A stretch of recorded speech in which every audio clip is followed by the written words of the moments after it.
Welcome back, Stryke team, and today we're going to go over the different stages and styles of conflict.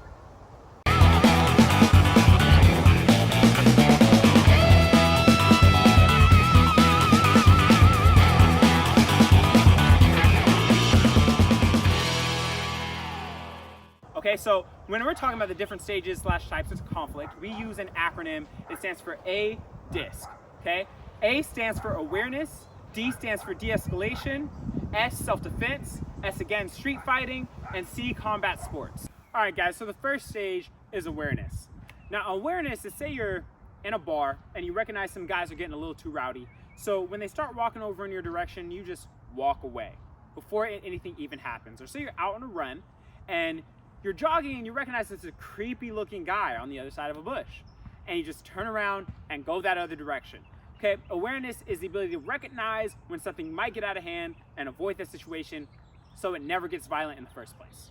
Okay, so after awareness, your next stage is de-escalation. So say those guys in that bar got close to you and now they're talking to you and they're getting all up in your face, but just calm down. You offer to buy them a drink, tell them they're all good, and you'll calm those guys down. Or say you're out in a situation and a guy is really aggressively trying to get your number, okay, and you're wanting him to back off and he's not getting the message, but you find out a way to sternly tell him no, let him know you're not the person to victimize or get too aggressive with, and the guy just backs off.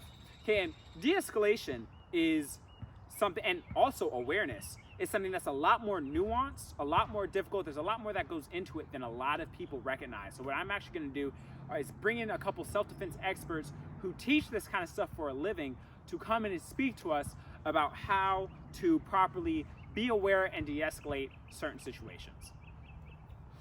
Now, after those two, you have the self-defense section of conflict, which is something that's a little more common. So say you're out at the bar and these guys are getting real aggressive and the fight hasn't fully started, like no one's squared up, but you think something might go down, they pick up a bottle and they try and swing it over your head, okay? And you got to immediately defend yourself. Or you're in a situation where you're walking down the street or walking out in the park and a guy comes up and he grabs you real aggressively, and right then and there, this guy's here to hurt you. So you turn around, bah, just take him out, okay? That's a self-defense level of combat, and that's also something we're gonna go over on this channel. Okay, and so after self-defense, you have your street fight. Your street fight is what you're probably all thinking, two guys squared up, they both know they're about to fight. It's somewhat mutual in some way, shape, or form, because you both squared up. No one's running away. You're like, let's go, okay?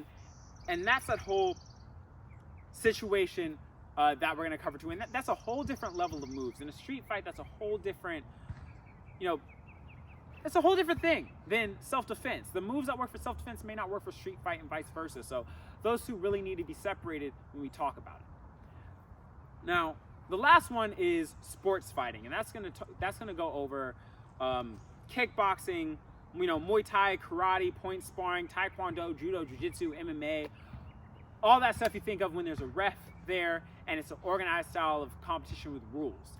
And so that's something we're gonna go over as well in this channel. And it's important to recognize that all these different styles of violence have different techniques, different situations that you have to be aware of. Something that's working for street fight, or something that's working for self-defense, or something that's working for combat sports won't always shift into the other realms. And sometimes something that is really good for street fighting or self-defense with a little tweak will work in sports fighting, or vice versa. Sports fighting, something in there can work really well for self-defense with a little tweak. And so we're going to go over how to tweak these techniques that belong to different categories to possibly make it work in a different situation. So hopefully you can take what we're going over on this channel. We can take the principles of what we're doing and put that in your training to help move you forward in your martial art journey. All right.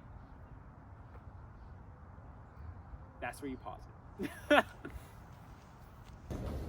Hey, what's up, guys? I totally forgot, my bad. Like, subscribe, turn on your notifications, follow me on Instagram on my personal page and on the page for Stryke Team Official so you can stay up to date with what we're doing, when we post, and what's coming out next. All right, thank you.